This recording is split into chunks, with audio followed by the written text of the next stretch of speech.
Hello. Hi, Captain. Hi, Eljikad. Hello. How is everyone? And welcome to today's live stream. It is Wednesday, March 11th already. I feel like this year is flying by really, really fast. With that being said, I will happily let you know that I will not be eating the stream. I took care of myself and I had lunch before the stream. So I found something really interesting online. And hi, Mr. Pike. I found something really interesting online and I came across it and I didn't want to watch it by myself. I wanted to watch it with you guys. So I just kind of put it to the side and I thought we would do that and it would be fun together. Before I do that, all right, I need everybody to manifest.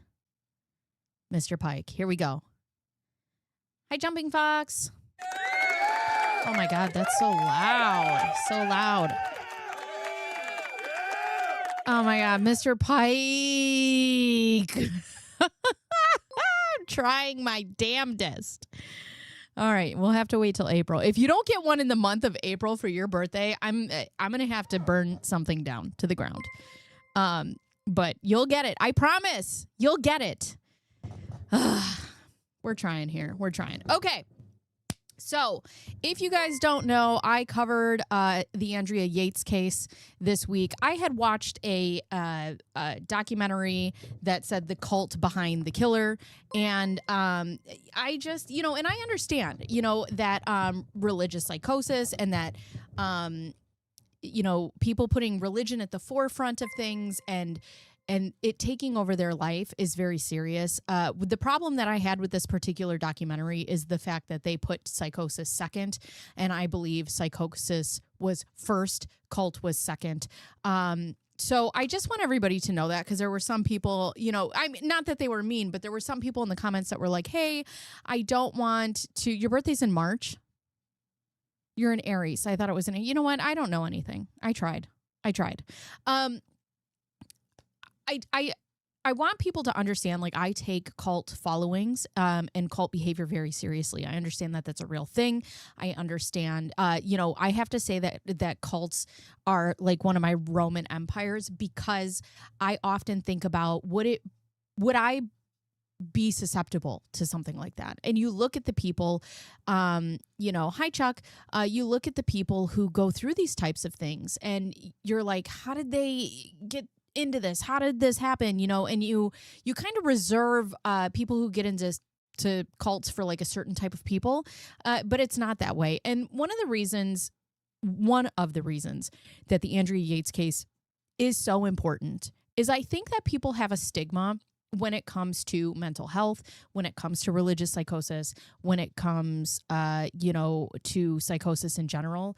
And I feel like people think that it's for like people who are not educated, people who don't have money, or, like they just think of a very specific person when they think of these things. And I really wanted to focus on this case and looking at, nice try, a shot and a miss. I really wanted to put in perspective that Andrea was a teacher. She was, extremely, she excelled at every single thing that she did. Rusty Yates works at NASA. Like, these are not the people I think that other people would typically expect this to happen to. Now, with that being said, we are going to watch, let's see, the University of New Mexico Department of Psychiatry, the Andrea Yates case, Insanity on Trial. This particular presentation is done by Professor of Psychiatry, Philip J. Resnick.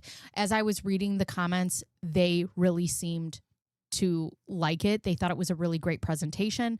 My number one goal here always is about education. What can we learn from the stories that we are talking about?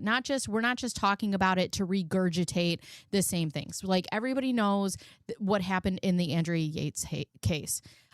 We don't need to regurgitate the facts. We don't need to talk about how it happened. And, that's one of the things that really bothers me in true crime. And we definitely talked about that before. if you need every single salacious detail in a murder case, especially when it comes to cases with kids, to understand the severity of that story, you and I are not the same. I hate that. I hate that people get on the internet and they talk about the absolute worst. Guys, thanks for all the memberships, by the way. I know everybody's shooting for Mr. Pike. We're trying, but thank you for the memberships. It helps out the channel. You guys are great. But I can't stand that people get on the internet and like that's how they get their views, is like the salaciousness of these things. The stories themselves are already salacious enough. Like, you don't have to add the details. You don't have to go into graphic detail. You don't have to slow it down. Like, So I wanted to make sure when I was coming into this, this bubble, this content sphere, what was I adding, right? And that's the number one thing that I always want to add. And that's one of the number one things that I love about my chat and my community is it's a lot of deep thinkers. It's a lot of critical thinkers. It's a lot of people who tend to go outside and touch grass. So, there's a lot of ideas happening. There's a lot of learning that happens in this community. And I am never the teacher. I am always the student, and I am never the smartest person in the room, okay? Like, I am very aware that there are always smarter people than me, and I think it's important that we watch these things together and we learn about these things because they're important. I think nobody talks about postpartum psychosis and women's health and women's mental health. And there's a lot of things that you're like, oh my God, I'm a mom who had postpartum depression. There's a stigma on that. Or if you're going through postpartum depression, there's people who are like, oh, you can't take care of your kids. And it's like, fuck off, bro. Anyways, with that being said, I'm on one today, guys. I've had my coffee. I've done Pilates. My makeup, fierce. All right. I'm loving life. Let's get started.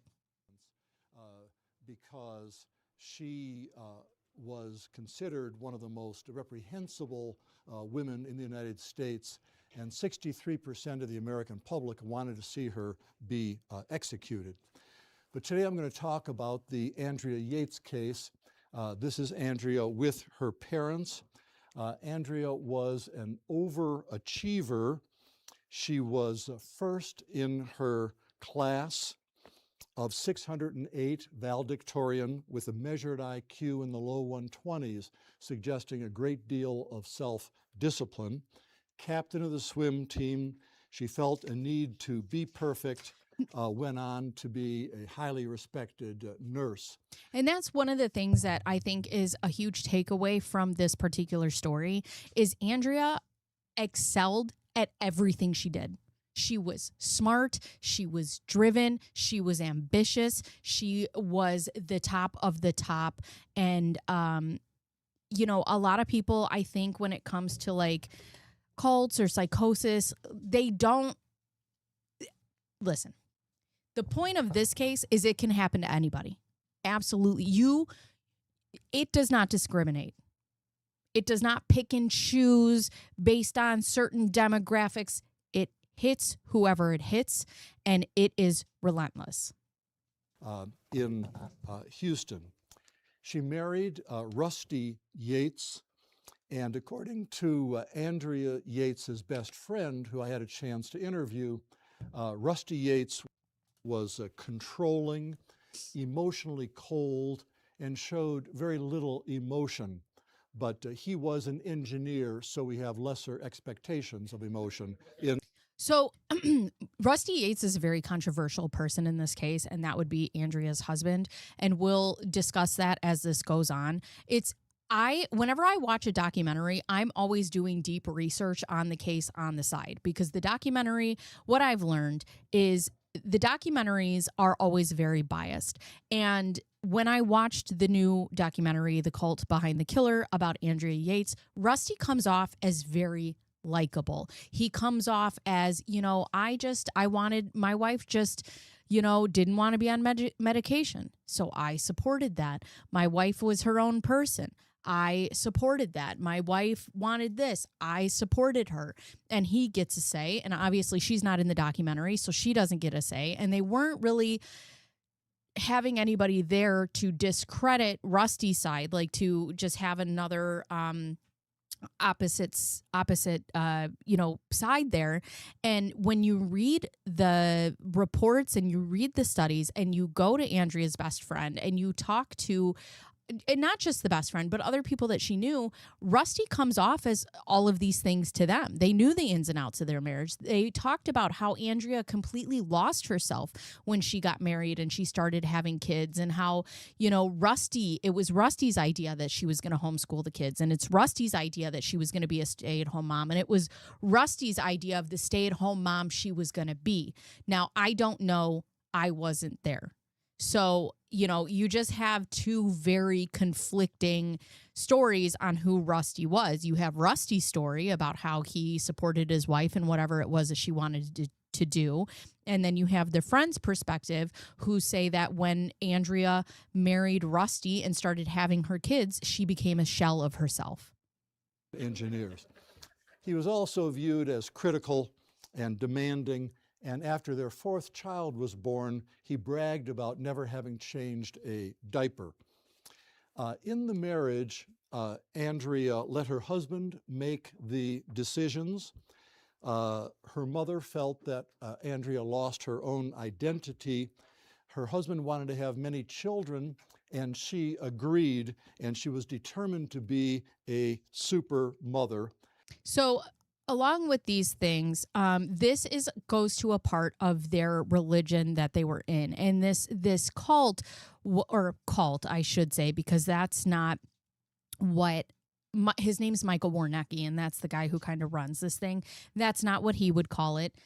I don't know. Do with that information what you will. But he would send out these videotapes and pamphlets and papers and all these other things. And he would talk about specifically the mothers. If your children were not doing well, it was because as a mother you were failing. And if you were failing as a mother, your children were going to go to hell, and that was all your fault. You were to have as many children as possible. You were to do it without any pain meds, and you had to be the best mom possible, because if your children failed, that was a direct failure on you. And one of the things that started to happen was that the expectations were set so high that Andrea's children started to not hit the milestones that she thought that they should have by a certain time.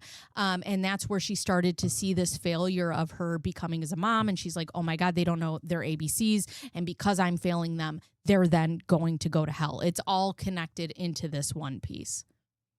And she was a super mother. Not only did she homeschool her children, and she did that more at the behest of her husband, who was religious and did not want his children, so to speak, contaminated by the hoi polloi who didn't have the same religious values. Right. So he didn't want the kids to pick up different things and different ideas of things that they could have picked up at public school. Schooled her children, and in addition, for every holiday, she personally sewed costumes for the children to relive the holiday. So here is a Thanksgiving, and we see the Indian costumes she prepared for her children. Now, Elizabeth Rappaport, who introduced me, wrote an article with the concept of the good mother defense. And the point of this is that a mother who is virtuous, loves her children, and kills her children, cause juries to at least pause and think that something is awry here, and if not formal insanity, at least mitigation, which might have an effect were there an indictment for the death penalty. So you have unsettling and filicide to find a virtuous mother fully accountable. Typically, when you're looking at a mother who takes the lives of her children, there is, statistically speaking, right? There's always, not always, but there's going to be signs, right? Maybe abuse, maybe neglect, in any forms that you could imagine that. With Andrea, she was so far the other way. She was so into her kids and everything that they did. Her kids were her world. That was the one place that she needed to succeed. And that's the thing, right? So juries tend to find madness or mitigation, and they don't often, you don't often find a loving mother capable of something like this. And Andrea Yates fit this definition of a good mother. She wasn't a drug abuser. She was a totally responsible, devoted mother. Now, Mrs. Yates had a total of 4 psychiatric hospitalizations, 2 after her 4th child was born and 2 after her 5th child was born. Now I want to get on top of this as well. A lot of people say that Andrea snapped after her 4th child. But as I was reading the reports, both Rusty and Andrea reported that Andrea had postpartum depression and possibly postpartum psychosis starting at baby number 1. There were moments where she was just completely catatonic. She couldn't feed her baby. She couldn't feed herself. She couldn't even see the things around her. And then she kind of came out of it. And then they would go on and they had baby number 2. They said that after baby number 2, this happened again. Thank you to your team and all the hard work on this. I am the team, Chuck. Thank you. Thank you to me. No, but I appreciate that. Thank you. After baby number 2, the same thing, right? She is catatonic. She can't function properly. She can't feed her babies. She can't feed herself. She's staying up at night. She's hallucinating. She has auditory hallucinations. She's had visible hallucinations. She's seeing things. After baby number 3, this happens again. Same thing. Goes catatonic, can't take care of her children, can't take care of herself. After baby number 4, which is Luke, it becomes so bad that now she's trying to commit suicide. And that's when it got to the point that they had to have her hospitalized. But there was a buildup to this. It wasn't like she just had her 4th child and and then she just snapped. Now, I have to tell you, I want to talk to you guys about this because I find it very important. After my 2nd child,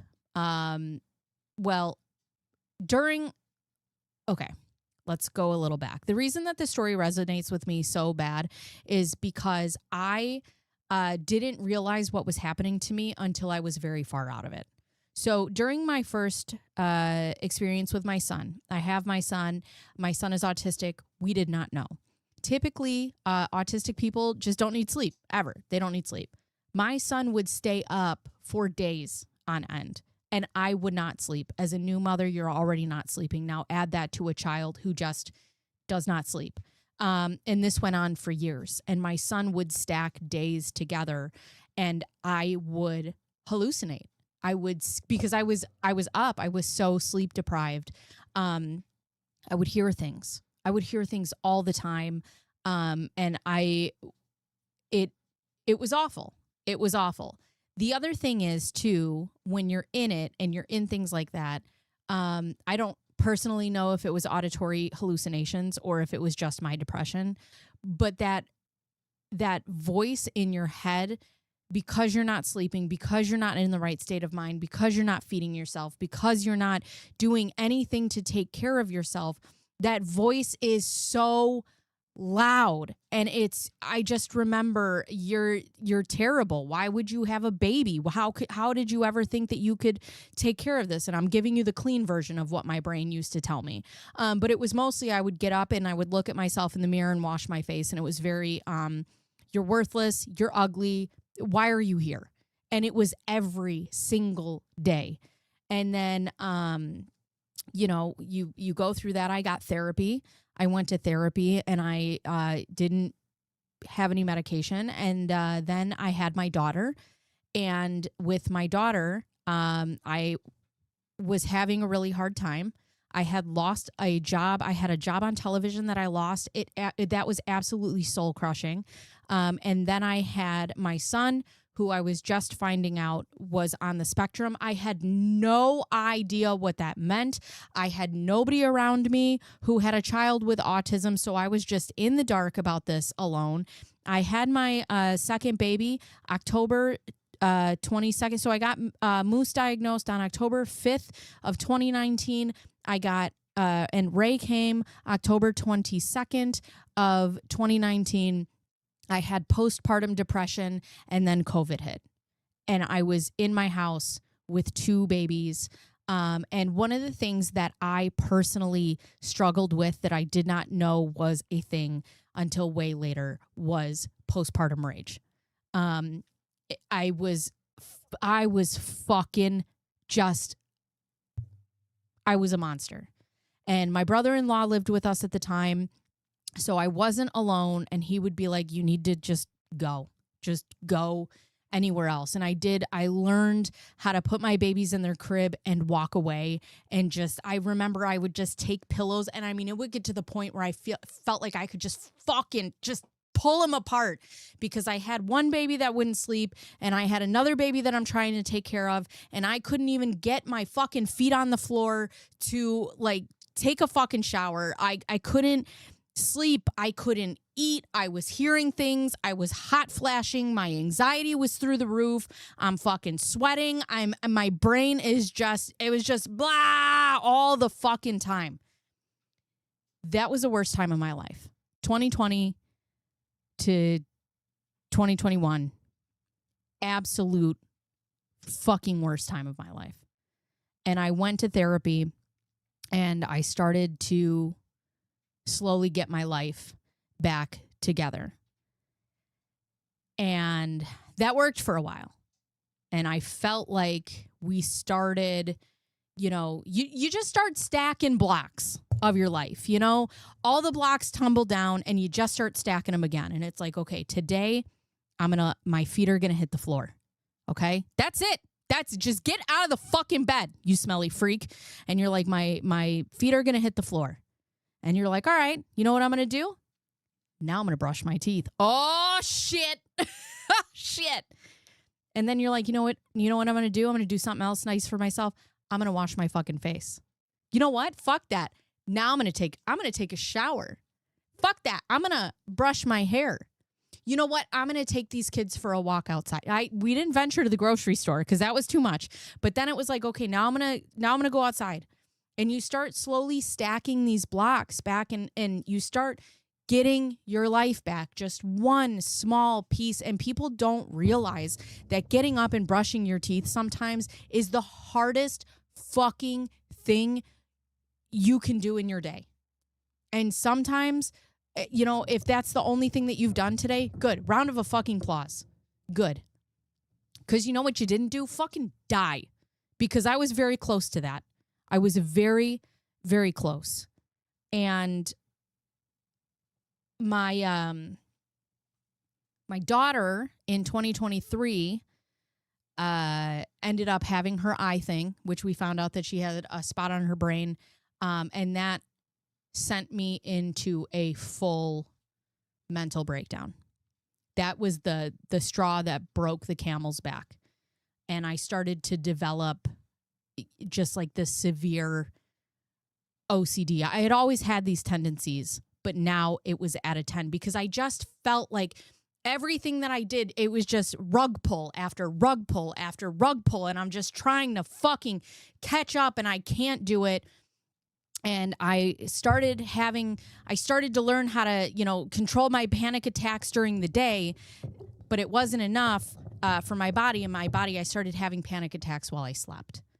And I started to plan, and I would stay up and I would plan. And I'm like, okay, if the house set on fire, how am I going to get my kids out of here? Because I had to be in control of everything that I could possibly stop. So I made my husband buy fire ladders for every room in the second floor of our house. And then, it was my son's autistic now and he can get out. So how do we stop him, from escaping and getting out? And everything with my kids, the ultimate thing was death.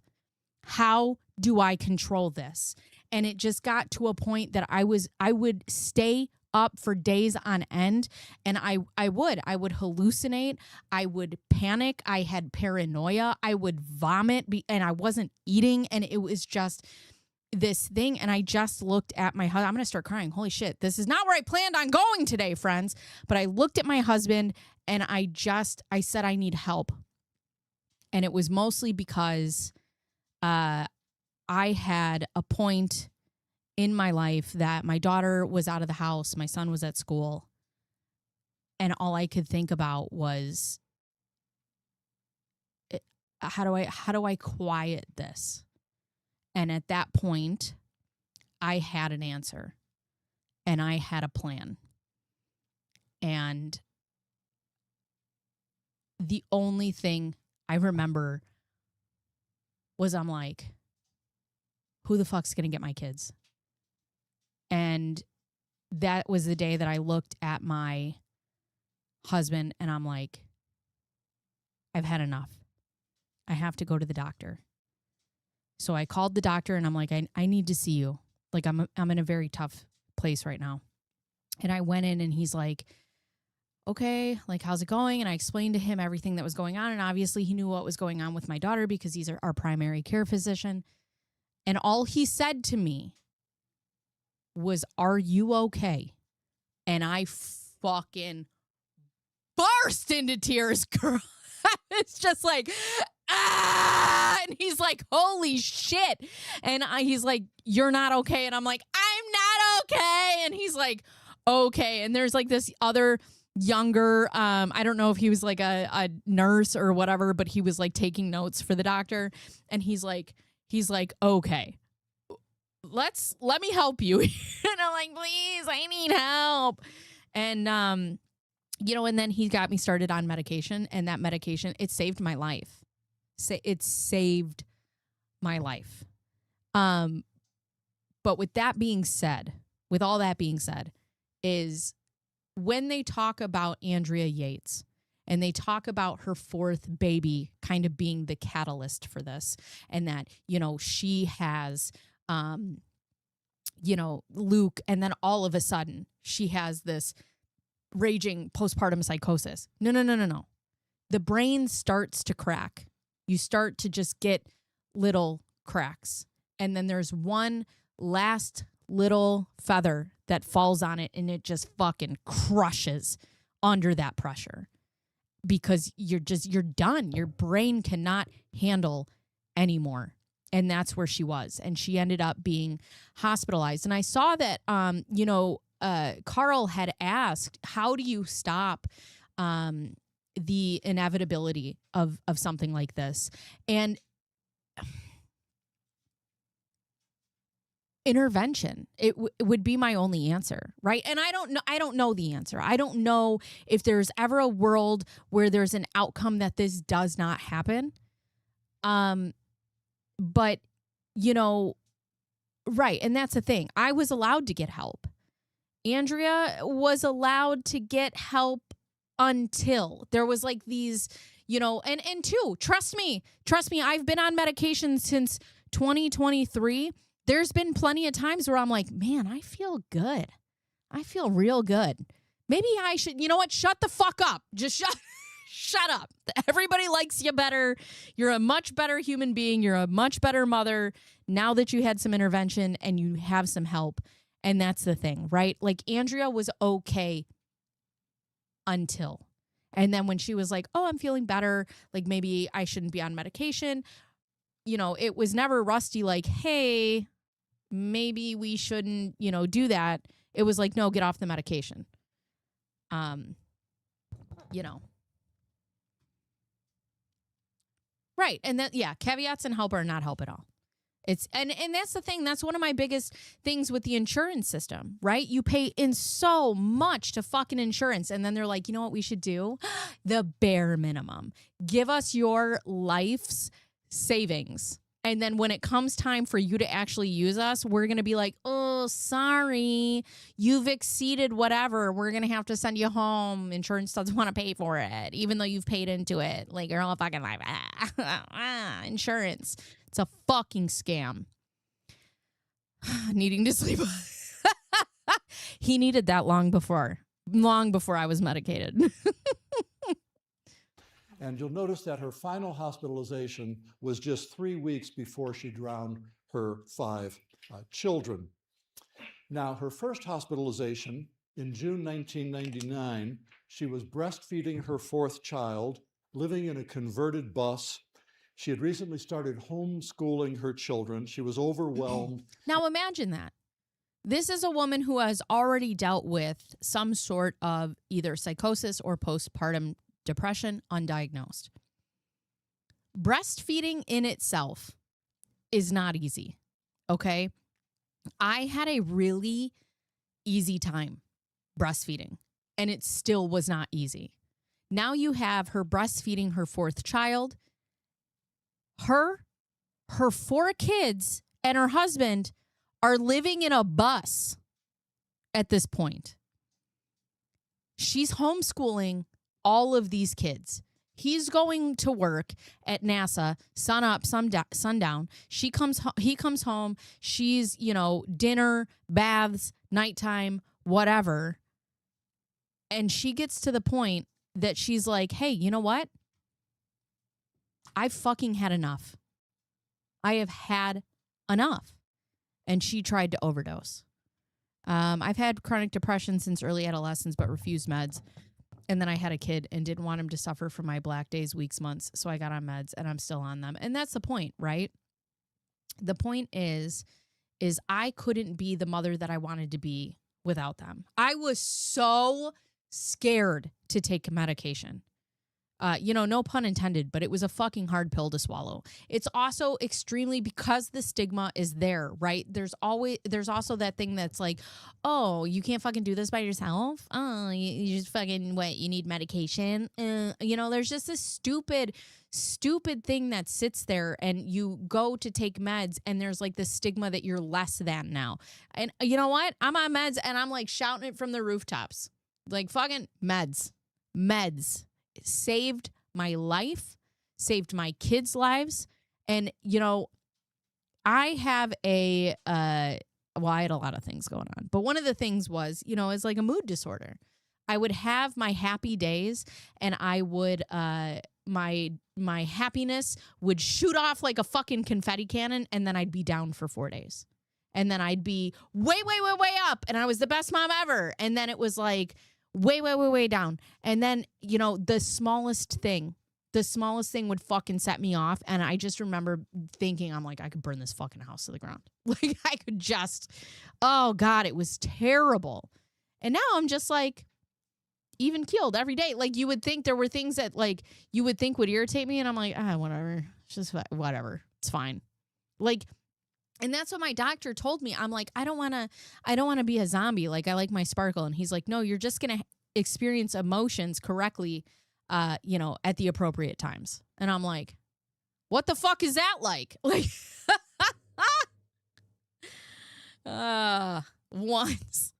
once. Yeah. My husband, I got to tell you, my husband was a little hesitant when I was like, you know what? I need meds. I need something, because he was afraid that, he was like, meds aren't just like the end all be all. And I'm like, no, I know that there's work to do, but I need help. And, that's the thing is, I think my husband, I don't know. I'm going to have to ask him. He was a little hesitant when I talked to him about meds, and he's like, I don't think you need meds. And then it was when I came to him crying, and I'm like, I'm going to get fucking meds. I don't care. Like I just told him I need help and I'm going, and I didn't care at that point if, what he had to say about it. He wasn't like, he was just apprehensive. I'm not trying to say he was like negative. I'm going to talk to him and get back to you guys about that. She began to have thoughts of killing her children. These were so unacceptable to her that she decided that it would be better for her to take her own life rather than even risk that she might harm her children. Her treating psychiatrist at the time, Dr. Starbranch, recognized that these postpartum type of depressions were precipitated by childbirth, and urged Mrs. Yates and her husband not to have more children. But while they were there, Mr. Yates said, we plan to have as many children as God will allow. And prophetically, Dr. Starbranch recorded in the chart that this will surely guarantee future psychotic depression. So the doctors can tell you what you should do, but they can't tell you what to do. And two things that they told the Yates family was, do not have any more children. They already knew that her psychosis was bad. They were like, do not have any more children. The other thing that they were told was Rusty Yates was told to never leave Andrea Yates at home with her children alone, ever. Ever. She was not to be alone with her children. And he thought that by allowing her to be alone with her kids while he went to work would build her independence. But my husband had been trying to get me on meds for years. I was convinced I would not be able to write my poetry on them, and they would numb me or something. Yeah, I do. You know what? I do have to say, I do miss those days when I was like super high, and my happiness was up here because I felt like my feet could hit the ground, or leave the ground. Like I was so happy I could fly. But it's nice now because I have more happy times than I do down times. And when I did feel like that, it was great because you'd get this feeling of just being like elated. And I'm like, oh my God, I'm so happy I could die in this moment. And then it would take everything out of me and I couldn't function for days after that. Yeah, this story is awful. It's awful from start to finish. Which turned out to lead to her homicides. The doctors very clearly saw this coming. The families knew, the doctors told the families how serious this was. And that's one of the things about this case that makes me so mad now in 2026 is like we still just don't take this stuff very seriously. You'll get through it. You'll be fine. What do you got, a case of the saddies? You batty with the saddies? Like it's not taken as seriously as it should be. And the problem is obviously we know what depression can lead to, right? It can lead to somebody taking their own life. And then you add in the mix of children. Like, I don't understand what else we need in these situations to take it as seriously as we should. After their fifth child was born, this is Mary, their first girl after 4 boys. Oh my God, I didn't even think about that until right now. Imagine being a stay-at-home mom homeschooling 4 sons in a bus. Girl. 4 little boys. I don't know why that just dawned on me right now. They were very pleased, and this is the family, and here is just a very brief video to give you a little sense of the family. This home video of Andrea Yates was taken by her husband Rusty just after she gave birth to their 5th child Mary last November. It was just 7 months before she would kill her baby daughter and her 4 sons. The key: 2-year-old Luke, 3-year-old Paul, 5-year-old John, and Noah, who was 7.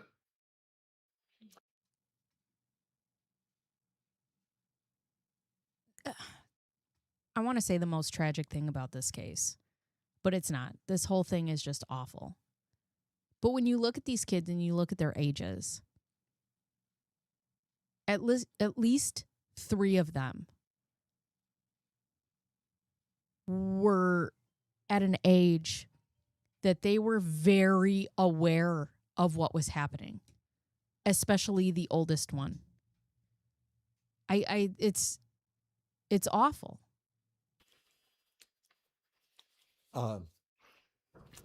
Now, in Mrs. Yates' final admission, this was precipitated. Her mother-in-law was staying with her because she was so depressed she could hardly get through the day to take care of the 5 children, who of course were all young, 7 and under. And Mrs. Yates filled the bathtub at 3 p.m. and her mother-in-law said, "Andrea, why are you filling the bathtub?" And she said, "I might have use for it." And this concerned the mother-in-law enough that it led to her final admission.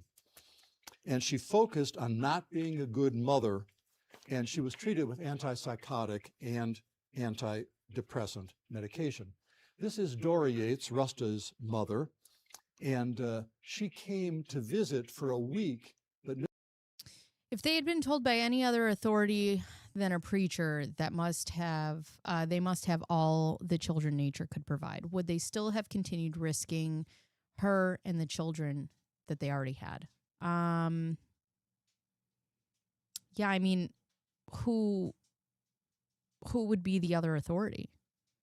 I think the only person that they would have taken seriously possibly in this situation would have been a preacher. If a preacher looked at them and was like, hey, enough is enough. But they followed Michael Warnicki, who didn't believe in doctors, didn't believe in, any of these things.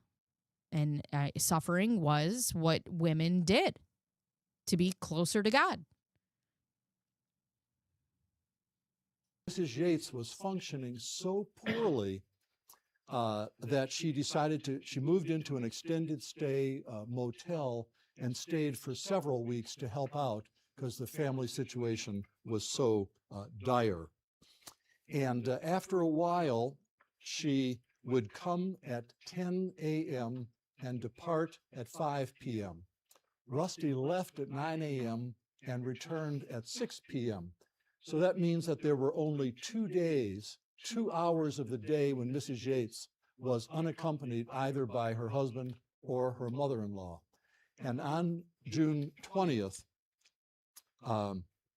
she used that 1 hour window of opportunity between 9 and 10 in the morning to drown her 5 children. And that's the thing. The doctors specifically told them that under no circumstance should Andrea ever be left alone with her children. Now, in the final month before the drownings, she clearly had developed psychotic ideas, but she was not sharing these ideas with anyone. She had what are called ideas of reference. That is, she felt certain innocent things going on in the world were directly related to her. Mm-hmm. So when there was a commercial for candy on television... And we're talking cartoons. Like, she would have cartoons on for the kids, and she thought that the cartoons were specifically speaking to her, telling her that she was a bad mother, telling her that her children are going to hell because of her. They were calling her a fat pig. They were saying all these nasty things to her. And, they were speaking to her. She thought at one point that her mother-in-law was in on it, that they were like spying, whoever this was spying through her. She thought that her telephones were tapped. She thought that there were cameras put in her house. It was full paranoia and psychosis. Felt it was saying to her, Mrs. Yates, you're a fat pig and you give your children too much candy. She believed there were television surveillance cameras throughout her home assessing the quality of her mothering, and she thought that her mother-in-law she wore glasses, thought there was a television camera in her glasses, and she was part of a monitoring system. She felt the presence of Satan within her. And I said, Mrs. Yates, do you mean you were possessed by a demon? She said, no, the one and only Satan was literally within me. And then she began to have thoughts about killing her children. Now, I'm going to share with you the highlights of her treating. I do have to tell you, I don't know if anybody else has ever experienced this, but I personally have. And it's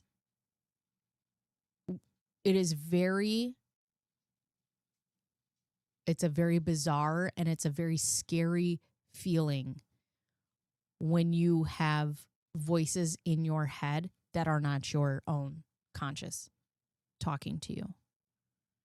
And I personally would hear thoughts that I was not thinking. Like you think, you're like in your conscious brain, you're like, okay, I'm going to do this, or I'm thinking this, or you're brainstorming or whatever. There came a time I feel like it could have been an auditory hallucination, but I would just hear things that were not my own thoughts. I wasn't thinking them.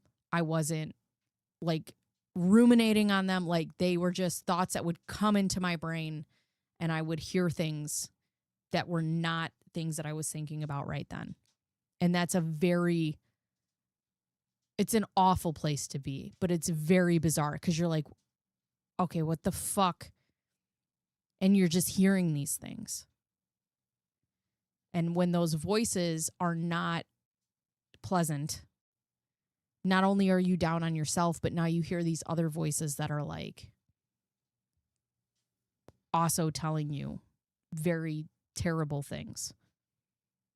Psychiatrist notes, Dr. Saeed saw her after she was discharged from her 4th hospitalization, and she was denying psychotic symptoms. She wasn't admitting her delusions. She was obviously still depressed, but he discontinued Haldol, the antipsychotic medication. And that's the thing. That's why it's so important to be upfront with your provider. Like, you have to be upfront. It doesn't matter how it's going to make you look. You can't care about the judgment, because she was so afraid to tell them like what was going on. And there's a lot of people. I can't tell you how many times when I tell somebody that I know the things that I was experiencing and they're like, oh, like, bitch, I don't fucking care. I'm cool now. We're good. But there's a lot of people, there is a lot of judgment that comes with these things because other people don't understand it because they've never been through it. They've never, they've never gone through this. So they can't really grasp like the severity of the situation. And you don't want to tell your doctor that because you're like, what if I go to the doctor and I tell them that I'm fucking hearing things and, I'm hearing all these voices and then they lock me away? What happens? And that's just kind of the place that you go to. And continued the antidepressant. Then he saw her again June 18th, just 2 days before she drowned her children. And he knew that she was getting worse, looking more depressed, but again, she was explicitly denying suicidal ideas and denying any delusions. And a malpractice suit was brought against Dr. Saeed, but it was ultimately dropped. Now, the reason that Mrs. Yates was not revealing her delusional ideas was because she believed— I'm curious in this situation, what can a doctor do? If a doctor sees you, right, like steadily declining and knows that they should step in, but then doesn't, and then the homicides happen. I guess what I'm trying to say, like, is if you could go back in hindsight, right, and you knew this was coming and you're a doctor, is there anything that you could possibly do to stop this? Like, is there anything on this day when he's like, it's not good? Could they have possibly stepped in to do something and intervene with what happens 2 days later? Believed that if she talked about Satan being within her, that Satan could use her words and then force her to actually kill her children, that she would lose control. The other thing is, too, oh, okay, that makes sense. In Texas, the options are very limited. But that makes sense, too, and because I have to tell you, to say these things out loud, when you're going through them, because you already fucking feel crazy, to say them out loud, especially to a medical provider, you're like, this is it. This is it. Like, not only do you feel crazy, but you feel like you sound crazy. Like, it's hard. It's hard to admit that you're experiencing something in your life where you're broken. You're broken at that time. One of the difficulties of communicating with others is the frequency of experiences being dismissed simply because the other person has not also had them. Right. It's very difficult. I tend to joke about things too, like things, that are tough for me. I joke about them a lot. You'll never find me, what is it from that fucking, but I'll laugh. I'll never cry, but I'll laugh at a funeral. Can't understand. You see, you soon will. Like, that's the type of person I am. In the worst moments, I'm going to make a terrible joke. I'm going to feel bad about it, and I'm going to laugh. Like, so I wonder, too, if, like, people don't take it that seriously because I also just, like, joke about it. A 72 psych hold. Yeah. But it was 2 days before then, too. I don't know how that would have changed anything. Well, I guess if they would have gotten her medicated, right? If it's documented that they were saying ideations of self-harm or others didn't step in, they're negligent. If it's not documented or the patient doesn't admit to thoughts, we can't do anything. Right. And that's the thing. That's why it's so important to be upfront. By the way, hi, Nor. It's so important to be upfront with your medical providers because they cannot help you if you don't give them the full scope of what's happening. Control of the situation. Now, at the time of the homicides, Mrs. Yates had the 5 children, aged 6 months to 7 years. And I asked her how she decided which order she was going to drown her children. And she said there was no particular order. It was just whichever child was around. And each one she held face down in the bathtub. Ugh. And the first child was John. The second was Paul. The third was Luke. The fourth was Mary. And it turns out that John had been a very good big brother to Mary. So after drowning Mary, she took Mary out of the bathtub. And this is a picture of John and Mary taken not on the day of their death. But she then placed Mary, dead Mary, in the crook of dead John's arm so he would look after her in the afterlife because he had been such a good big brother. Now, when she was drowning Noah was 50 pounds, pretty big, strong kid, not the toughest to drown. And when she drowned Noah, he resisted some, and he got his head above water, and he said, "Mommy, I'm sorry." Ugh.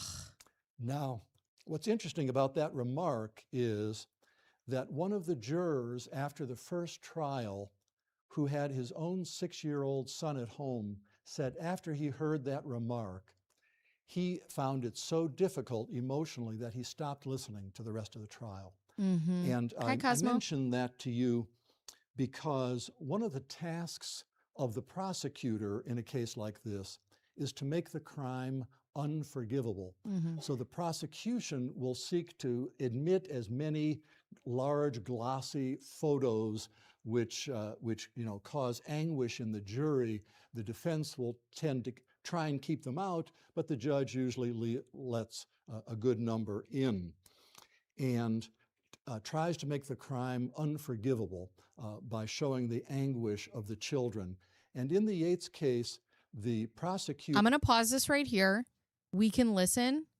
I don't want to show, I don't know what's coming. So give me a second. Brought in a forensic child pathologist solely to comment that there was a black and blue mark on the tip of the tongue of one of the children, suggesting that the child was silently screaming underwater. Oh my God. So that type of behavior... Okay, I just wanted to make sure that he wasn't going to show pictures. Is what prosecutors do. And in another case, Deanna Laney in Texas, who killed her children, smashed their heads in with a 14-pound rock. The prosecutor picked up the rock and smashed it down on the trial table 12 times to illustrate what had been done to the heads of the children. Now, I don't know, because I can feel it right now, right? Like, I don't know how jurors in these cases keep their composure. I have never been a juror, and I don't ever want to be one. Seeing this, I would be bawling, like hollering. There's no way, especially I have children of my own. Like, I can't imagine, and then seeing the pictures and just like witness, oh my God. On June 20th, she drowned her children. She called 911, called her husband, and when the police arrived, she said, "I killed my kids." The police, the first to arrive, actually were quite emotionally upset and got treatment for post-traumatic stress disorder. And in the confession she gave to the police, she said, "I'm not a good mother. the children were not developing correctly, Yeah. and I need to be punished. Now, when the Even now, I can feel it. I can feel like it's in my throat, like it's in the back of my eyes. Like I can just, it's just something you can't control. And then imagine like just prosecutor had that information. He thought, well, that's good. She needs to be punished, shows that she knows the wrongfulness of the crime. And this is Andrea Yates, as she was known on national television. And fortunately, there were two jail psychiatrists who wrote a very detailed note within 24 hours of her admission to the jail, which gave rich, detailed psychotic motivation for the killing. Because by the time I saw her 3 weeks after the crime, she already was a bit improved and did not have full memory of some of her psychotic thinking, even though she was still psychotic. And in that account— That's interesting, because I can't tell you. I know that I had it, but like if you asked me to give you details or like what was being said, I don't have those specific memories. I can just give you like a generalization of what I never thought about that. On June 21st, she said that her children were not righteous. They were doomed to perish in the fires of hell. And she, as a deeply religious woman, meant this in a very literal way. She believed that she had ruined her children by her defective mothering. Now, she also said, I cannot destroy Satan, only the state can. She believed Satan was within her, and she said, with my death, the prophecy will be fulfilled. You know what's really horrifying about this case is, imagine going through a psychosis that leads you to this, right? Imagine a psychosis that gets you to a point where you kill your own kids in a way because you overloved them, right? You just wanted to see them succeed. And you go on to a medical facility where they treat you properly and you're medicated properly and you're getting the right treatment.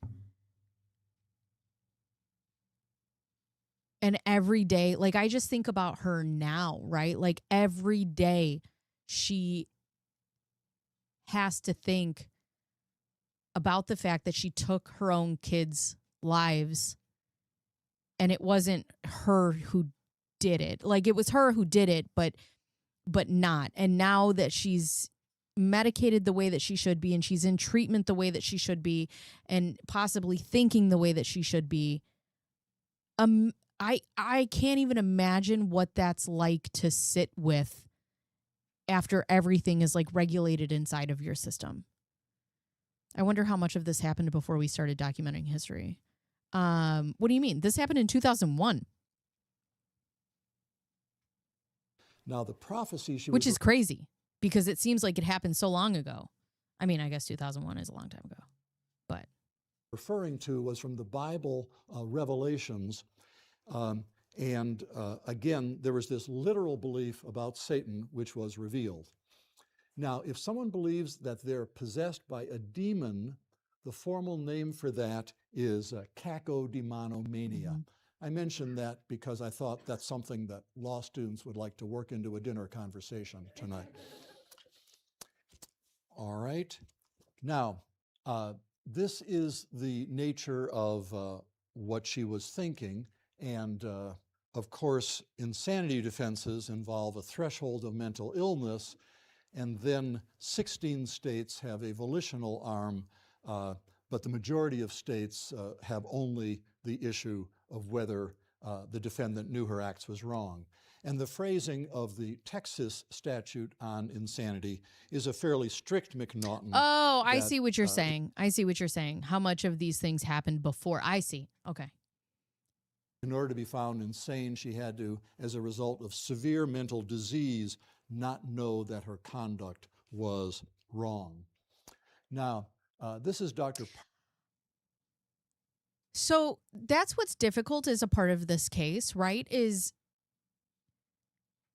she knew that killing her children was wrong.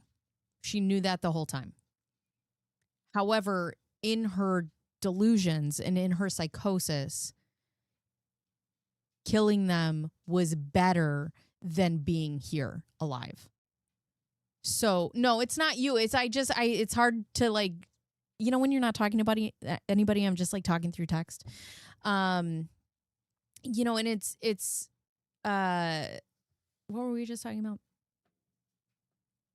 Oh, she knew that killing the children was wrong, but she also wholeheartedly believed that that was the best thing for them.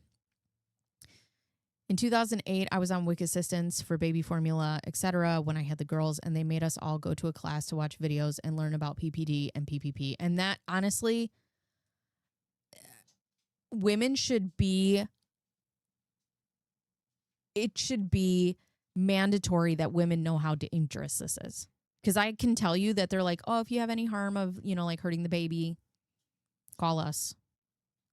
And I think in the hospitals, when they release mothers, they should be like, listen, if you start having thoughts about killing your child, call us immediately. We don't care what time of day.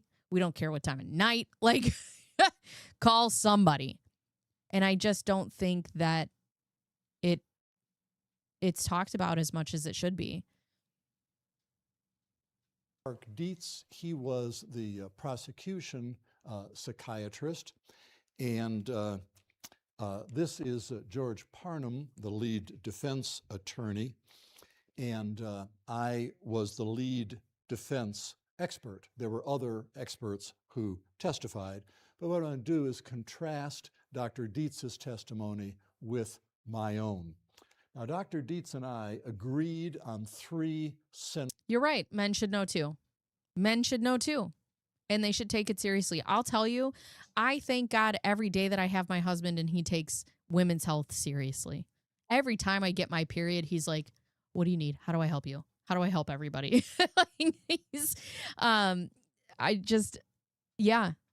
Men don't take it seriously, and they should. And I mean, they're also parents. So yeah, they should understand how serious it is. She knew it was legally wrong, but was not certain it was morally wrong. Such a great point. As her actions were leading to the greater good to stand defeat, and their souls were already lost. Right. It was, in a way, it was her taking back control. Central issues. We agreed that she had a severe mental disease the day of the crime. We agreed that she knew what she was doing was against the law, and we agreed that she believed she was doing what was in the best interests of the children. Now, you might wonder, with this much agreement, how we could have reached opposite conclusions on the insanity issue, and I'll lay that out for you. First of all, the evidence that she knew what she was doing was against the law was pretty straightforward. She waited until she was alone. She knew her husband would not approve. She called the police and she expected to be executed. So that's not a close call. That she knows what she's doing is against the law. Now, I nonetheless testified that she did what she believed was right, and I'll briefly summarize my testimony. Mm-hmm. This is summing up what Shawnee just had to say. She believed that if she did not take her children's lives before the age of accountability, which she put at about age 10, that her children would literally go to hell and remain in hell for eternity, burning it. The age of accountability for their own actions, age 10. Bro, I'm 40 and I'm still a monster. Like, this religion is putting the age of accountability on children at 10. That's wild. In hell, rather than getting into heaven and being with God for all eternity. So that was the only way that she could save you got a good one, her Shawnee. Children's souls. My husband went with me as well. To her to have her children. So my husband went with me to these classes. I was 9 months pregnant, and they were like showing what happens during vaginal birth. And I started crying. And he's like, "Are you okay?" And I'm like, "This baby ain't coming out that way. I'll tell you what. Nope. Closed up shop. Ain't happening. And my husband's like, so go to heaven than it was that they live longer on earth as a deeply religious person. The second issue is that she believed that she would be executed and Satan would be executed along with her. And this would fulfill a biblical prophecy and bring about what's that word? The rapture, and another word, Armageddon. Armageddon would occur because Satan and all humankind would be better off as a result of this. Now, she understood that she expected to die when she was executed, and she would go to hell because she didn't believe she was righteous, but she was willing to do that. She made no effort to hide her crime. Now, you recall there was the suicide attempt earlier, leading to the first hospitalization, and rather than risk harming her children, she would rather take her own life. Now, when her psychotic thinking changed and she believed her children were better off in heaven than on earth, then she took her children's lives as the lesser of evils. she's never, ever, ever done interviews. I believe after she was sent to the mental hospital because she was tried twice. And we'll find that out in a minute, why that happened, which is fucking insane. But yeah, I would be so interested to hear her speak now. I really would. She made no effort to hide her crime, called 911, said, "I killed my children," and there was no rational motive. And the prosecution worked very hard during my cross-examination to imply that there was some rational motive.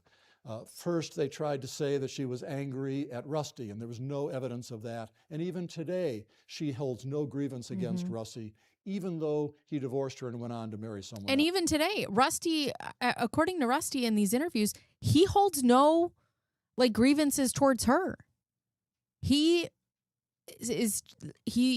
like, I never thought that she would do anything to the kids. And, you know, obviously she wasn't in her right mind. Like he does not blame her for that. It was very interesting watching his interview. Because I don't know if I could get past that. I don't. If my husband had some sort of psychosis, and he did something to our children, I wouldn't be able to get past that. I don't think I would be strong enough to do that. I really don't. But I mean, I don't know, but that's, oh my God. They suggested that her life would be easier because she would not have 5 children to raise. But she was a loving mother who loved her children, and there really was nowhere to go. I thought that was very pathetic, the various theories the prosecution was trying to put forward. There was no rational reason other than the psychotic reason. So finally, I presented to the jury this dilemma, that she believed that her children were either going to go to hell for all eternity, or if she took the children's lives, they would be with God for all eternity, and Mrs. Yates and Satan would be executed. Now, Dr. Dietz prepared a 103-page, single-spaced report. Now, I know obviously we're not in the right state of mind, right? There's a psychosis level here. But it's interesting that Mrs. Yates and Satan are executed. Because Satan is an entity that would go on forever. So I guess she didn't understand at that point that like she would die, but Satan would go on. So executing her would be pointless in a sense, right? In this case, I mention the length of it because I don't want to hear any whining about the length of the briefs the students have to prepare here. And so I knew what he was going to say. So, and to summarize Dr. Dietz's opinion, his first point was that the instruction came from Satan, not from God, and people know that Satan doesn't give good advice. Uh, the She concealed her plan from others, but I gave you the explanation for that, and she had given that to Dr. Dietz also. She believed that killing them was a sin. That's true. She did it because she believed it was a lesser sin than having her children stumble and go to hell. And then Dr. Dietz It's very awful. I nicely hate that. said that Mrs. Yates knew what she was doing was wrong in the eyes of the law, wrong in the eyes of society, and wrong in the eyes of God. That's pretty potent testimony, more than simply not knowing the wrongfulness legally. Now, some of my rebuttal to Dr. Dietz was that Satan actually had gotten Mrs. Yates' soul and wanted the children in hell. So rather than complying with Satan's wishes, Mrs. Yates actually was defeating Satan by killing her children and not allowing them to go to hell, but to go to heaven. The decision to conceal the plan I already mentioned to you, and it's true she saw the crime as a sin, but it was a worse sin to let them go on to stumble. The idea. Hold on, I want to see what else that said. It said it was also a sin to attempt suicide, but the lesser of evils. She was trying to preserve her children's lives and then save her children's souls.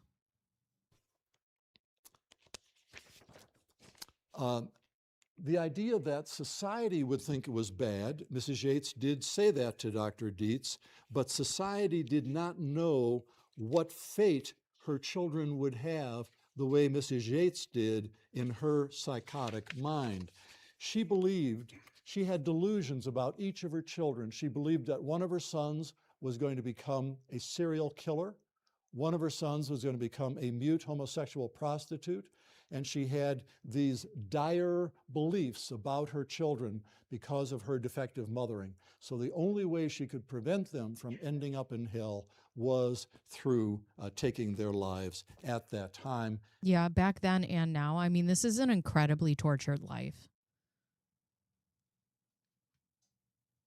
And I reminded the jury of the dilemma. Now, the first trial of Mrs. Yates occurred in 2002, about a year after the drownings themselves, and this was a death-qualified jury. I'm sorry, I got a little ahead of myself. Another point was that God would think it was bad. Dr. Dietz elicited this from Mrs. Yates. Hi, only. But it was 5 months after the crime. She had been treated, and she no longer had access to the memories and the psychotic thinking at the time. And she had no memory of the prophecy and so forth. So I just don't think that that was a valid point. Okay, let's go to the first trial now. This case was tried in Harris County, Texas. That's where Houston's located. That particular county, if it were a state, would put more people on death row than all but the state of Texas and Virginia. They would be third. That's how many people that county put on death row. Wow. It's a conservative county. And research clearly establishes that people who favor the death penalty tend to be more authoritarian and are much more likely to reject an insanity defense. So one of the allegations on appeal. Oh, that's interesting. Put forth by the defense was that the prosecution did not really intend to get the death penalty, but by raising it, they stacked the deck as to who the jurors would be to be less likely to prevail with an insanity defense. Now, the original vote was 10 in favor of guilty and 2 in favor of not guilty by reason of insanity. And after 3.5 hours of deliberation, the jury brought back a unanimous verdict of guilty. Then the prosecutor did not put on any aggravating factors suggesting that they favored the death penalty, and it took less than a half hour for the jury to reject the death penalty. Mrs. Yates was then sent to prison, and she received life in prison, which in Texas means that she would not be eligible for parole for 40 years. So she was 38, that would have made her 78 when she'd be eligible for parole. The case was appealed. There were 14 bases for appeal, and the Texas Court of Criminal Appeals, which is not known to be a very liberal court, overturned the decision based on an error by Dr. Dietz. Yes. Dr. Dietz. So Dr. Dietz gets on the stand. This boggles my mind because obviously I don't want to see Andrea Yates in a prison. I didn't want to see her with the death penalty. I think that after the second trial, she is definitely where she belongs. She's been in a mental facility, a mental health facility, since I think it was 2006, if I remember correctly, getting the help and the treatment that she needs. I think that there's a lot of people who go through prison systems who don't deserve to be in prison, but maybe mental health facilities instead. That's another conversation for another time. Dr. Dietz says on the stand that there was an episode of Law and Order. She used to watch Law and Order, I guess, but there was an episode of Law and Order where a woman had drowned her kids and said that it was, religion. They find out through appeals. No, this episode never existed. It never happened. And I have to ask, as an expert witness, and he's like, well, it was a mistake. That's a huge claim. You're making that like it's her, not her alibi, but her motive. Oh, she thought she could get away with it because it was on this episode. Yates was a script consultant to the television show Law and Order. And he questioned Andrea Yates and said, do you watch Law and Order? And she said, yes, I don't miss it. And Dr. Dietz misremembered and believed that there was a Law and Order show on in which a woman drowned her children and was found legally insane. And so this was put forth as a hypothesis, as a blueprint for the killing. And the prosecutor mentioned it in closing arguments and used it in cross-examining defense witnesses. It turns out there was never such a show. Dr. Dietz. It wouldn't bother me if somebody lied about it, like the prosecution or anybody else, but an expert, that bothers me. Interposed some other memories from other things, and it was just simply an error. Not malicious, but it was an error. And when Dr. Dietz realized it, actually there was a reporter in the audience who also worked for Law and Order, and she brought it to the defense attorney's attention, and then they actually brought in Dick Wolf, the producer of the show, to bring affidavit that there was never such a show. So that was the basis for overturning the appeal. I'm sure there's one now. You know what? We need that sound, that dun dun. And the second trial of Mrs. Yates occurred in 2006. Here's how she looked then. She looked better. Her husband by then had divorced her and gone on to a second marriage and now has an 18-month-old baby. Now, the second jury, the testifiers were Everybody's different. I don't know if I could go on to have children. I really don't. I don't know. My grandparents had lost 2 children and then went on to have another baby. And then my mom had me, and they had, 2 children after they had lost 2 children. I'm like, how did you do that? How did you have another baby? Same, Dr. They end up getting divorced, by the way. Yates testified for the prosecution again. I testified for the defense again. There were other experts. And this jury was not death qualified because one death qualified jury had already found her not worthy of death, and so that was off the table. This jury deliberated 12 hours, and the original vote was 8 in favor of legally insane and 4 in favor of guilty, and eventually they brought back a unanimous verdict of not guilty by reason of insanity. And the jury foreman who was interviewed on television said, "We understand that she knew it was..." He was also in this new documentary. I liked him a lot. "Legally wrong, but in her delusional mind, we believe she thought what she did was right." So that was gratifying to me because that's what I'd been trying to get across. Now, why was the second verdict different? First, the number one factor was the death qualified jury, in my view. By then, a couple of additional child murderers had been found legally insane in Texas, and some of the intense anger had died down, so that there were a number of different social factors. Now, let me just comment a little more broadly about societal attitudes toward the insanity defense. There are a number of myths. A myth is something that never was true but always will be, and there are several in the area of insanity. The first is how often it is raised.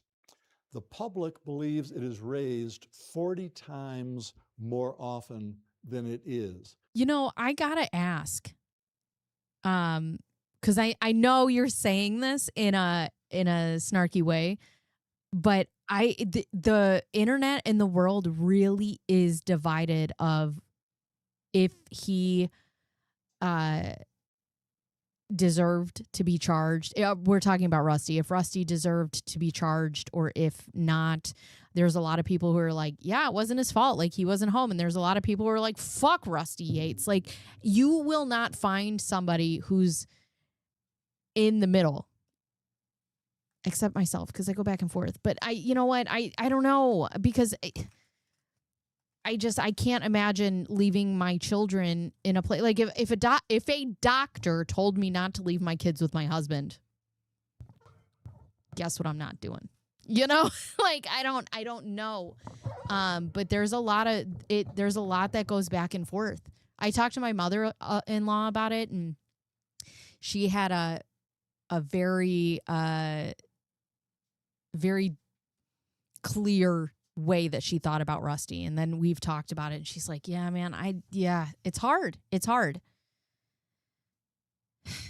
And that comes to the thing. Like, I don't know if there's anything that you could charge him with, but there's a lot of people out there who would have liked to see Rusty charged with a crime.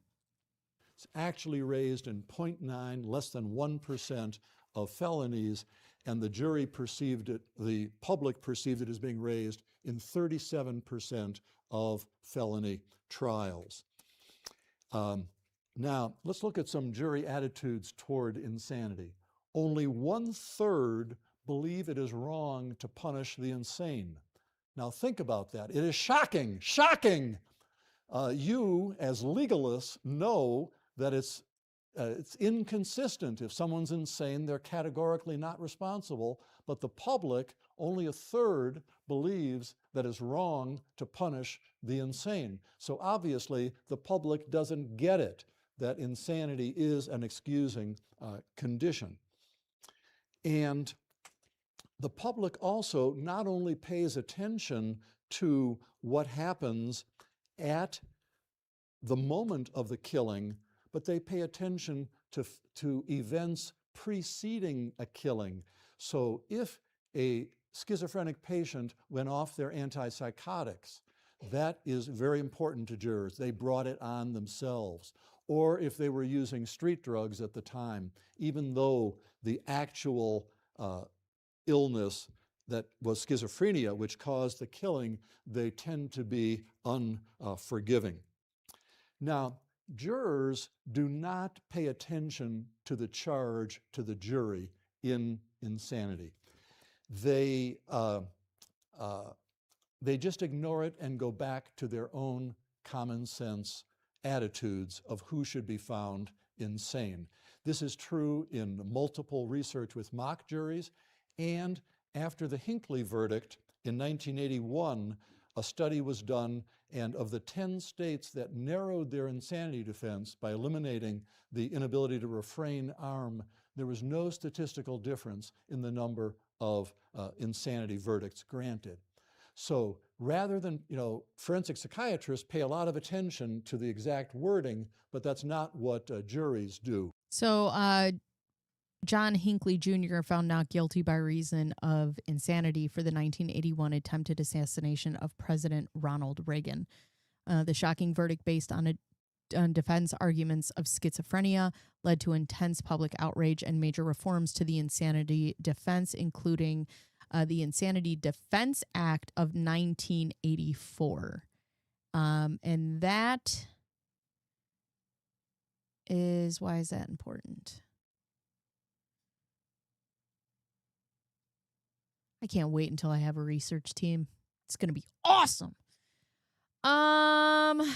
Let's see why that's important.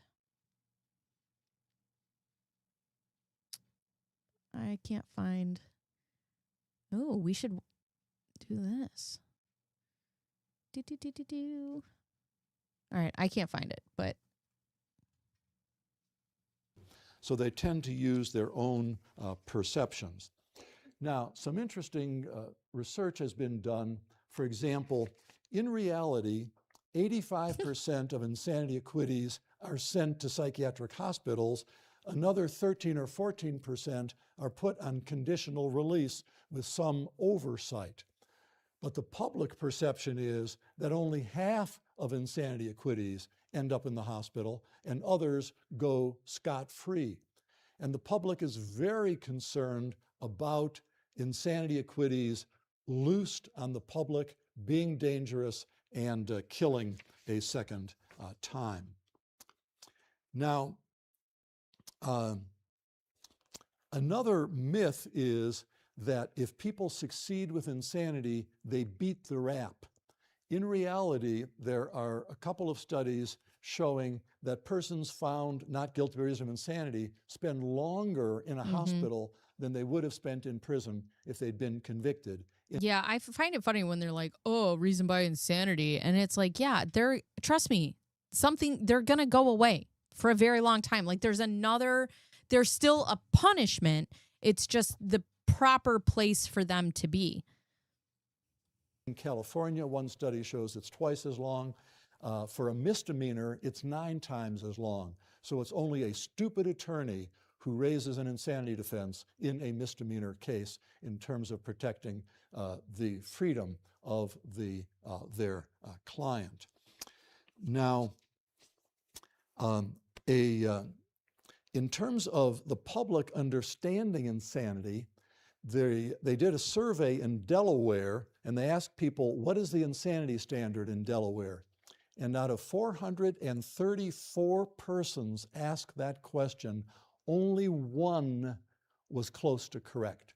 1 out of 434. Now, I want to mention the public backlash toward infamous insanity defenses. And the first of these is McNaughton. McNaughton was so obviously insane that the 7 psychiatrists testifying for both sides agreed, and the judge virtually directed a verdict. But the public was upset, and here is a poem published in the London Standard. Doctors were not subpoenaed to shield the knave from common justice, righteous retribution by flimsy, barefaced artifice, to save a brutal murderer from execution, to prove him mad by theories too wild, too weak, too silly to deceive a child. In 1843, Daniel McNaughton was found not guilty by reason of insanity for murdering Edward Drummond, mistaken for Prime Minister Robert Peel, leading to his confinement in a mental institution for life. This verdict established the McNaughton rules, a legal standard requiring proof that a defendant's disease of the mind prevented them from knowing the nature of their act or that it was wrong. Now, anyone recognize this man? This is John Hinckley, and he had some feelings for Jodie Foster, and this is the time he's killing Reagan. And when Hinckley was found not guilty by reason of insanity, the public backlash, very, very similar to the McNaughton backlash with the narrowing of the insanity defense. Here's one example of a quote. and there were hundreds of these. It's about time we face the truth that the insanity defense is mostly last gasp legal maneuvering, often hoaxes in cases where a person has obviously done something terrible. John Hinckley was found not guilty on 13 counts of murder, assault, and weapons charges, concluding he was insane at the time of the shooting. And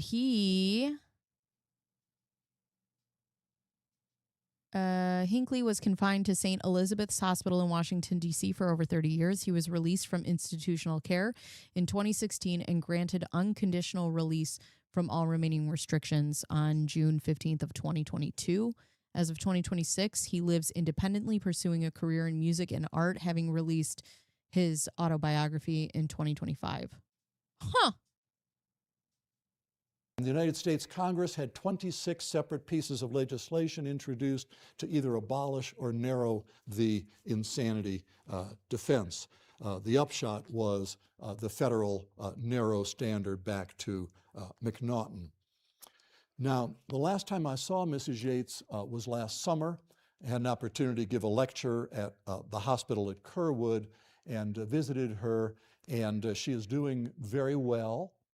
She gets hate mail from around the world, but she also gets many supportive letters. She views herself as a hated person. Her goal is to get out and go back and live with her mother, who is aging, and her attorney is close to requesting a release for her. There's been a change in the elected prosecutor in Harris County who will not oppose the release of her. However, the judge who presided was a former prosecutor, kind of a tough law and order person, so it's not clear whether she will or won't get out in the near future. Let me go. Yeah, so it says her attorney, George Parnham, has indicated that she does not seek release now, noting in 2021 that she is where she wants to be. And I wonder if she just understands that if she goes out there in the real world, like, she's not going to be who she is inside of the hospital. And I wonder if she doesn't, this is just me speculating, but I wonder if she just doesn't trust herself enough to be out in the world. Go ahead and take some questions now, and then I've got some concluding remarks. But yes. What's Mrs. Yates' perception now of what she did? I mean, as a mother, I wonder how she lives with what she did. That's a great question. We've just talked about that. If you didn't hear it, it's what's the perception that she has of what she did as a mother? How does she live now with the guilt of what she's done? She's still, you know. Yes, as a mother, the worst thing in life to happen to someone is to have your children predecease you, and in general, even to die in an accident. Then if they commit suicide, that's worse, because you're always second guessing, what did you do, what did you not see? And worse than suicide is having killed your children. So not only does she have to deal with, like, every birthday, every holiday, not having her children there, thinking how old they would be. So there's a great sadness, and actually there's extremely little recidivism among mothers who kill their children, but there is a significant rate of suicide, of coping with what they have done. But she now recognizes she was psychotic and realizes that she needlessly killed her children. And unlike the video, she has gone through agonizing crying all night as she came to realize it while still in jail. Yes? What's it like testifying as an expert in a criminal case like this, in terms of how the prosecution and how the defense attorneys approach you and That's how a good you point. respond to them?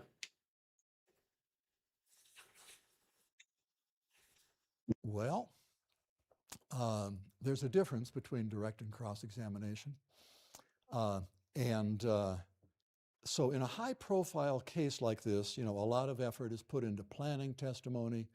The cross-examination, again, In the Yates case, the prosecutor made a big investment in gathering prior transcripts and ran a LexisNexis, got quotes I had given 20 years ago to the New York Times that I had forgotten about, and was very well prepared.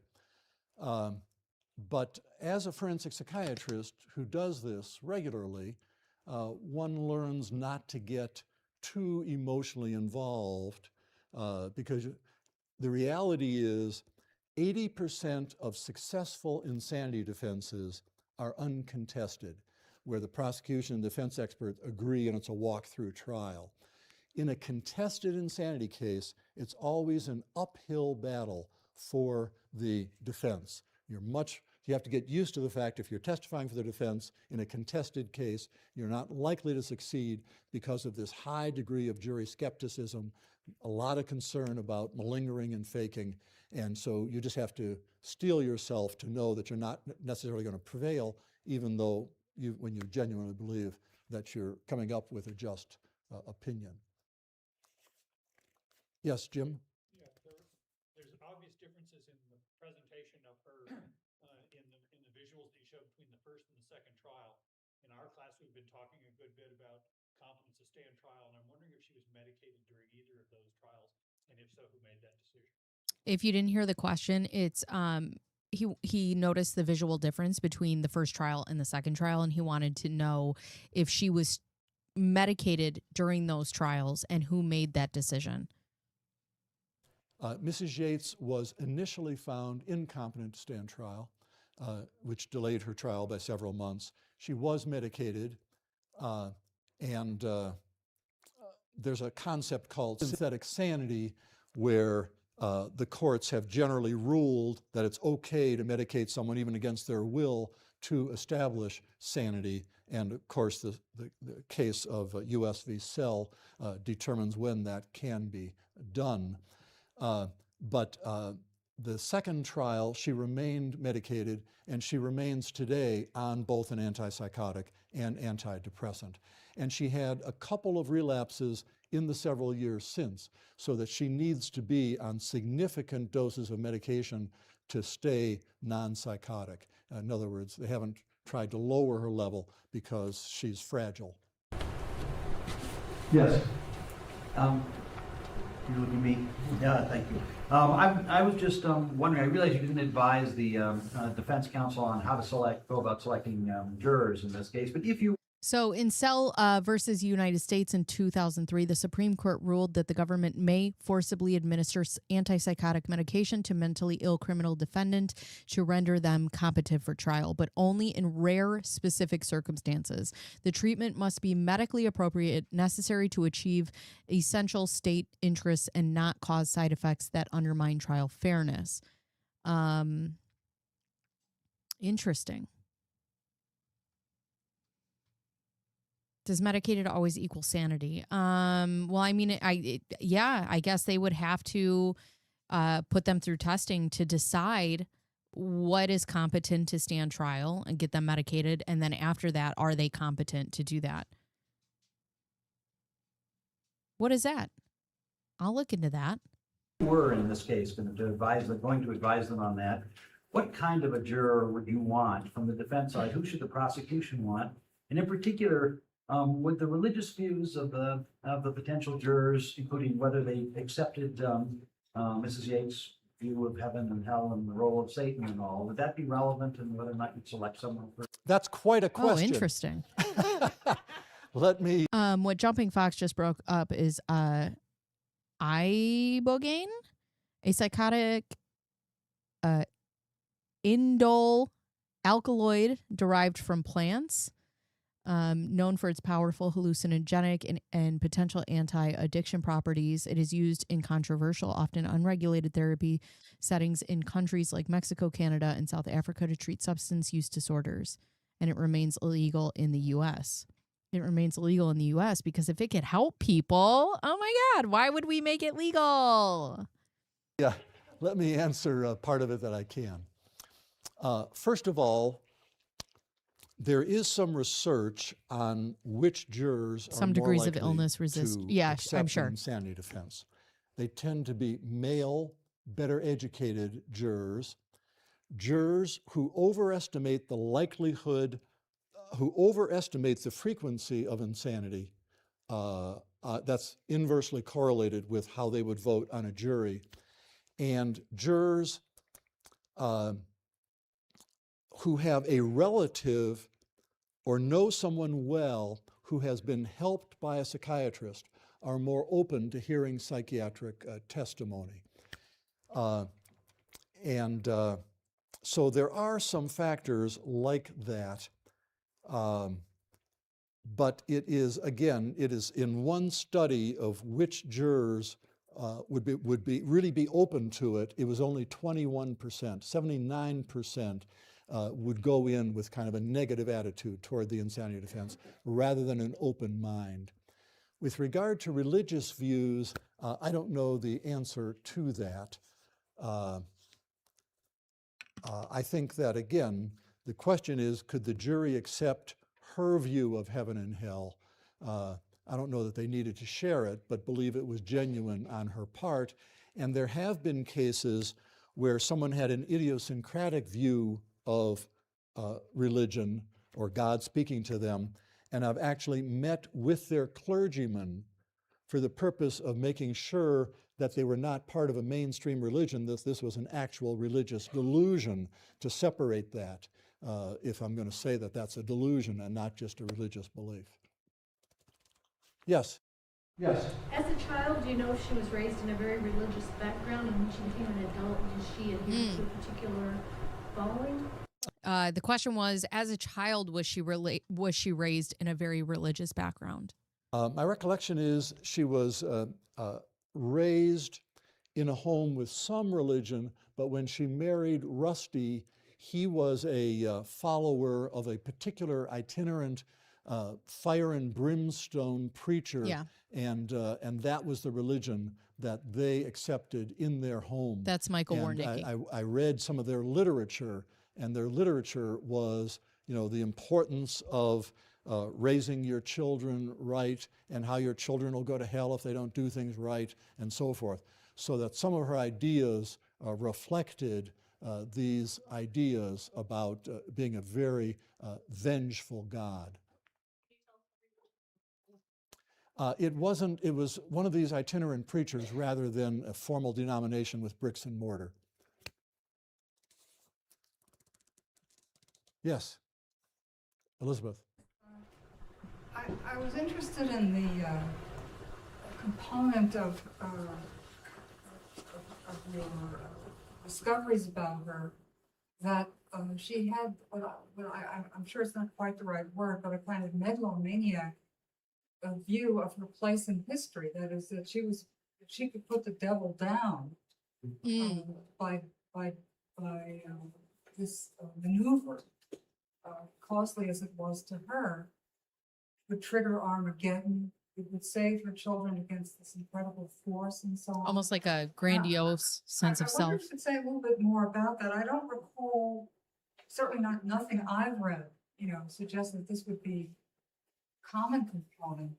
But of course, I know very little about her mental illness, and I don't want to suggest that mothers who kill all have the same sort of mental illness. But it's kind of remarkable that such a diffident figure would have such a maniacal conception. Well, first of all, there were 2 or 3 homeschooling mothers who killed their children in Texas.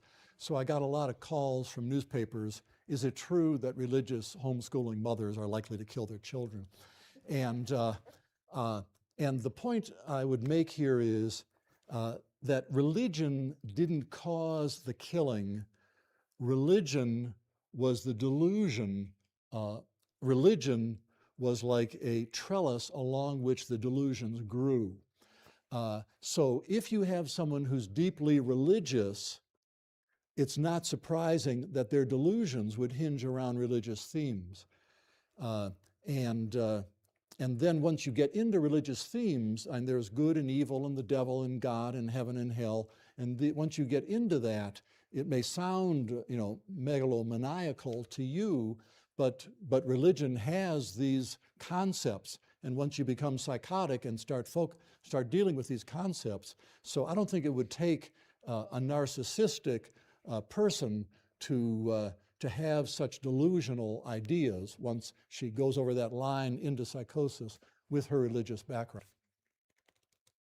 There is a concept called deific decree, where God instructs you to do something. This can be done through a command hallucination. It can be done through a delusional belief, and it is used in an insanity defense. And it's in the state of Washington, for example, even though they've interpreted the word wrongfulness narrowly as involving legal wrongfulness and not moral wrongfulness, they make an exception for the deific decree because God, as the ultimate giver of law, is viewed as a special circumstance. Other questions? Yes. Does she have a different clinical diagnosis now than she did at the time of the killings, or are you somewhat saying that her ability to live with it or adhere to her medication or whatever the case may be has just improved? That's a super interesting question. Does she have a different diagnosis now? Yeah. Well, it's a complicated question. I personally diagnosed her with a condition called schizoaffective disorder, which is a combination of schizophrenia and mood disturbance, because there were periods where she retained her psychotic ideas when she was not depressed. Since then, she has been treated with mood stabilizers, and they're currently treating her in the Kerrville Hospital as a bipolar disorder with psychotic episodes. I'm not sure if I agree or not, but that's how she's currently being treated. And it is true that if the incidence of postpartum psychosis is less than 1 in 1,000 of all women who have a baby. But in women with bipolar disorder, the incidence is 244 out of 1,000. Wow. So if someone has bipolar disorder, they're much, much more prone to have a mood disturbance at the time. That When you have a jumps. baby, you not only have an alteration of hormones, but you're sleep deprived. And if you've got a vulnerability, it definitely can be brought out at that time. That's crazy. The jump is for Yes. like just regular people to experience postpartum psychosis is 1 out of 1,000. For people who have bipolar disorder, the number moves to 240 out of 1,000. That's nuts. When she received psychiatric treatment prior to killing her children, was there any sort of therapy with herself and her husband together based on their relationship? Actually, the marriage was not a disturbed marriage. In other words, they did not seek marital therapy, and it was not recommended. I mean, I'm not sure they would have. I don't foresee Rusty being the type of man who would go to couples therapy, but it's my opinion. The Rusty Yates was quite a hated man. Just tell you a little anecdote. When I was leaving the courtroom, I was followed by 10 cameras. It was a very high publicity case. There were newsmen from Australia and Japan there and so forth. It was a world case. And so then I got in a cab and went to the airport, and the cab driver said, what was all that about? And I said, well, I just testified in the Andrea Yates case. And the cab driver spontaneously said to me, if I met Rusty Yates on the street, I would personally kill him. Yeah. That was the intensity of feeling toward Rusty Yates. And people are there was still this like very that strong feeling now. that even though Andrea herself did not fault him, many others felt that he pushed her into the 5th pregnancy. He did not provide as much help as he should, and there was a lot of strong negative feeling. Yeah. And he was considered such a liability that by the time of the second trial, neither the prosecution nor the defense would call him as a witness because both sides felt he would taint their case. That's how negative a figure he was viewed.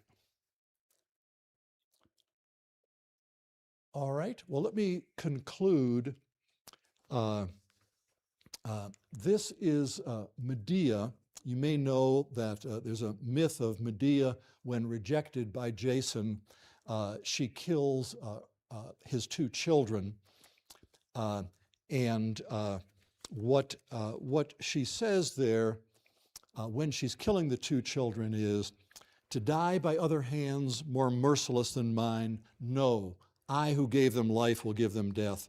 Oh, now, no cowardice, no thought how young they are, how dear they are, how when they first were born, one moment, one short moment, then forever sorrow." And whether women end up in prison or a psychiatric hospital, they indeed have forever sorrow. Mm-hmm. Thank you very much. Okay. That was amazing. I didn't know what to expect, but that lecture was fantastic. I want to talk to this guy so bad. So bad. I have so many questions.